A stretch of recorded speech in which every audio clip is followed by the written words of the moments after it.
جو حدیث میں آیا ہے کہ خلافت جو ہے وہ 30 برس رہے گی، اس کے بعد ملوکیت شروع ہو جائے گی۔ تو ملوکیت کا پہلا قدم یہ تھا کہ حضرت معاویہ نے طاقت سے بزور خلافت حاصل کی، اس لیے ان کو خلیفہ راشد ہم نہیں کہتے۔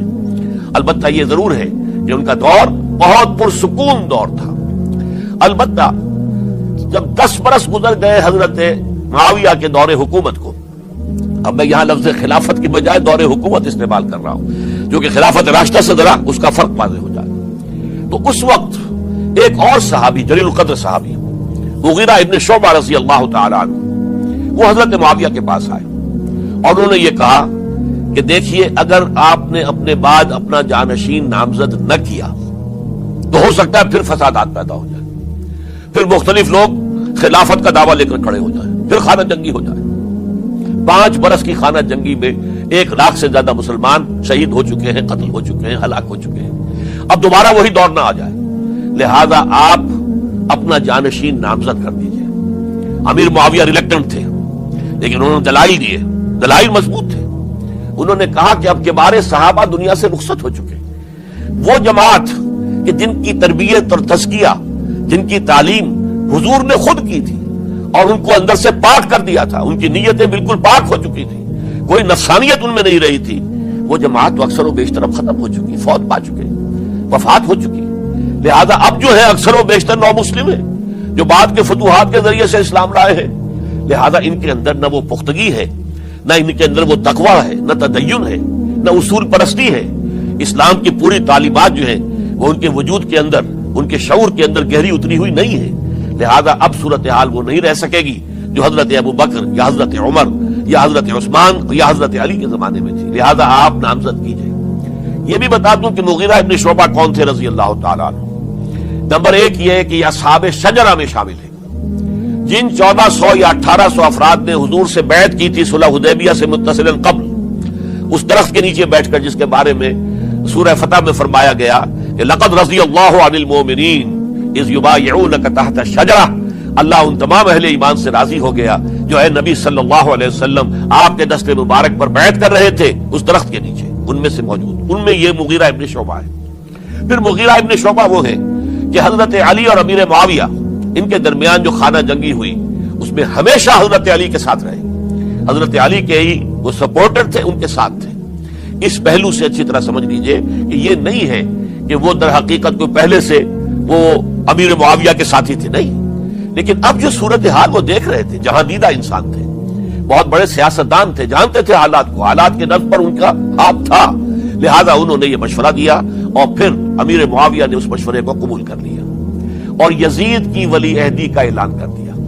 یہ بالکل مڈل ہے حضرت امیر معاویہ کے دور خلافت کا درمیان، یہ 10 سال جب ہو گئے تھے حضرت امیر معاویہ کی خلافت کو یا حکومت کو، تب یہ معاملہ پیش آیا اور یزید کے ہاتھ پر یہ بیعت ولی عہدی تمام جو بھی مختلف گورنرز تھے ان کے ذریعے سے کہہ دیا گیا اپنے اپنے علاقے کے لوگوں سے بیعت لے لو۔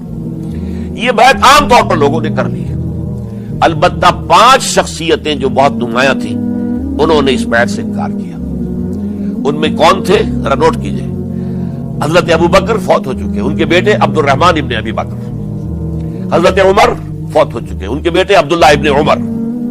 حضرت زبیر فوت ہو چکے، ان کے بیٹے عبداللہ ابن زبیر۔ حضرت عباس فوت ہو چکے، ان کے بیٹے عبداللہ ابن عباس۔ حضرت علی شہید ہو چکے، ان کے بیٹے حسین ابن علی رضی اللہ تعالی عنہم اجمعین۔ یہ 5 جو امت کے بہت بڑے 5 افراد کے گویا کے وہ چشم و چراغ تھے ان گھرانوں کے، انہوں نے انکار کیا، اور ان میں خاص طور پر عبد الرحمن ابن ابی بکر نے یہ جملہ کہا کہ تم چاہتے ہو کہ قیصر و کسریٰ کی سنت پر عمل کرو کہ باپ کے بعد بیٹا حاکم بن جائے، یعنی ایک قدم تو خلافت کا نظام پہلے ہی نیچے اتر چکا۔ مشاورت سے تو حضرت امیر معاویہ کا بھی جو نسب ہوا ہے وہ مشاورت سے نہیں ہوا۔ ایک درجے میں وہ جو اللہ تعالیٰ کے رسول نے عمارت بنائی تھی شاندار، اس خلافت کا جو سیاسی نظام تھا اس میں ایک تو کڑی آ چکی زوال کی کہ ایک شخص نے طاقت کے ذریعے سے خلافت حاصل کر لی، اب اس کی اگلی کڑی لانا چاہتے ہو کہ قیصر و کسریٰ کے طریقے سے خاندان کے اندر، ایک قبیلے کے اندر یہ خلافت جو ہے یا حکومت جو ہے نسل بعد نسل، باپ کے بعد بیٹا اور بیٹے کے بعد پوتا، اس کو ہم کبھی گوارا نہیں کریں گے۔ حضرت امیر معاویہ بہت دانشمند انسان تھے، انہوں نے ان پانچوں حضرات پر کوئی تشدد نہیں کیا، کوئی جبر نہیں کیا، بلکہ رہنے دیا، ٹھیک ہے یہ بیعت نہیں کر رہے، ابھی تو بیعت ولی عہدی ہے، کوئی حرج نہیں۔ لہذا کوئی جھگڑا، کوئی اس وجہ سے کوئی فساد، اس بنا پر کوئی جنگ نہیں ہوئی۔ 10 سال گزر گئے، یعنی 10 سال تک یزید ولی عہد رہا ہے، 10 سال تک، اور اس سوائے ان 5 بڑی شخصیتوں کے جو پوری امت تھی، عوام الناس تھے، ان سب نے اسے قبول کیا۔ یہ صورتحال اب جب پیدا ہوئی جب حضرت امیر معاویہ کا انتقال ہو گیا، یہ سن 60 ہجری ہے، اب سوال پیدا ہوا کہ وہ ولی عہدی کی بیعت اب بیعت خلافت میں منتقل ہو جائے گی۔ لہذا پھر یہ ہوا کہ سب لوگوں سے، سب گورنروں کو لکھ دیا گیا تمام صوبوں کے اندر کہ اپنے اپنے لوگوں سے بیعت لے لو۔ ظاہر بات ہے کہ وہاں کوئی ریفرنڈم نہیں ہوتا تھا، کوئی ووٹ نہیں ہوتے تھے کہ اس کی پرچیاں ڈالی جا رہی ہوں، ایک ایک شخص سے رائے لینا نہیں ہوتی تھی، بلکہ اس وقت کی جمہوریت یہ تھی اور شورائیت یہ تھی کہ ڈفرنٹ کلینز ہیں، ڈفرنٹ فیملیز ہیں، ڈفرنٹ ٹرائبز ہیں، ان کے سردار، ان کے بڑے لوگ، ان کے اہم لوگ بیعت کر لیں تو گویا کہ سب کی بیعت ہو گئی۔ وہ ایک قبائلی نظام تھا اور اس میں یہ نہیں تھا نظام کے ووٹ بنے ہوئے ہوں اور اس کی پرچیاں ڈالی جا رہی ہوں۔ تو تمام عالم اسلام نے گویا کہ بیعت قبول کر لی اب یزید کی بحیثیت خلیفہ۔ اب وہ جو 5 آدمی تھے ان میں سے ایک فوت ہو چکے تھے، حضرت عبد الرحمن ابن ابی بکر رضی اللہ تعالی عنہما، دونوں فوت ہو گئے، لیکن باقی 4 رہ گئے۔ ان 4 کو نوٹ کیجئے، اور یہ بڑا سینسٹیو ایشو ہے جس پر میں اب گفتگو کر رہا ہوں۔ ان 4 میں کون ہیں؟ عبداللہ ابن عباس، عمر میں سب سے بڑے وہ ہیں، اور ان کی شان یہ ہے کہ انہیں حبر الامہ کہا گیا ہے، امت کے سب سے بڑے عالم، اور قرآن مجید کے وہ سب سے پہلے مفسر ہیں۔ اصل جو جتنی بھی تفسیری روایات ہمیں ملتی ہے حضرت عبداللہ ابن عباس کے شاگردوں سے، تابعین سے، لہذا ان کا بہت اونچا مقام ہے۔ حضرت عبداللہ ابن عمر، ان کا مقام بھی آپ کو معلوم ہے، حدیثوں کی کتنی بڑی تعداد ہے جو عبداللہ ابن عمر سے مروی ہے، اور اس کو سلسلۃ الذہب کی پہلی کڑی کہا جاتا ہے۔ روایت حدیث میں جو سلہنی زنجیر ہے اس کا آغاز حضرت عبداللہ ابن عمر ہے۔ ایک طرف یہ دونوں ہو گئے، ان دونوں کی رائے کیا ہوئی؟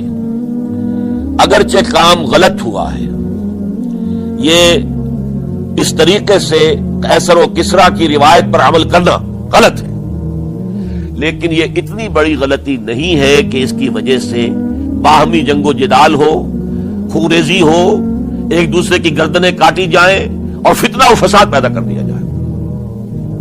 لہذا انہوں نے یزید کی بیعت کر لی۔ 2 حضرات رہ گئے، یہ نسبتاً نوجوان ہیں، ان دونوں کی پیدائش ہجرت کے بعد ہوئی ہے۔ ہجرت کے بعد پہلا بچہ جو مہاجرین میں پیدا ہوا ہے وہ عبداللہ ابن زبیر ہے، بلکہ کچھ عرصے تک مہاجرین میں جب کوئی پیدائش نہیں ہوئی تو وہ مکے مدینے کے منافقین نے کہنا شروع کر دیا تھا کہ یہ یہاں کے کمزور ہو گئے، نامرد ہو گئے، ان کی اولاد اب چلے گی نہیں۔ تو عبداللہ ابن زبیر جب پیدا ہوئے، اور آپ کو معلوم ہونا چاہیے وہ حضرت ابو بکر صدیق کے نواسے ہیں، حضرت عائشہ صدیقہ کے ہمشیرہ حضرت اسماء کے بیٹے ہیں عبداللہ ابن زبیر، اور زبیر بہت شجاع، بہت ہی بہادر انسان تھے۔ تو عبداللہ ابن زبیر کے اندر بھی وہی کیفیات تھی۔ انہوں نے کہا نہیں، اس غلطی کو ہم برداشت نہیں کریں گے، خونریزی ہوتی ہے تو ہو، لیکن ہم اسلامی نظام کو نیچے اترتا ہوا نہیں دیکھ سکتے۔ جیسے کبھی حضرت ابو بکر نے فرمایا تھا، ایبدل الدین وانا حی، کیا دین میں ترمیم اور تنسیخ کر دی جائے گی؟ دین کو بدل دیا جائے گا، دین میں تحریف کر دی جائے گی، جبکہ میں ابھی زندہ ہوں، میں جیتے جی یہ نہیں ہونے دوں گا۔ حضرت عبداللہ ابن زبیر کی یہ رائے ہوئی، وی ہیو ٹو چیلنج، ہم مقابلہ کریں گے، ہم اسے پیسیولی قبول نہیں کریں گے۔ انہوں نے بیعت سے انکار کیا اور مدینہ چھوڑ کر مکے جا کر حرم کے اندر پناہ گزین ہو گئے۔ یہی معاملہ حضرت حسین ابن علی رضی اللہ تعالی عنہما کا تھا، وہ بھی نہایت شجاع، نہایت جری، نہایت بہادر۔ انہوں نے بھی کہا کہ یہ غلط قیصر و کسریٰ کی روایت جو شروع ہو رہی ہے اسے ہم نے ریزسٹ کرنا ہے اور اسے ہم آگے نہیں چلنے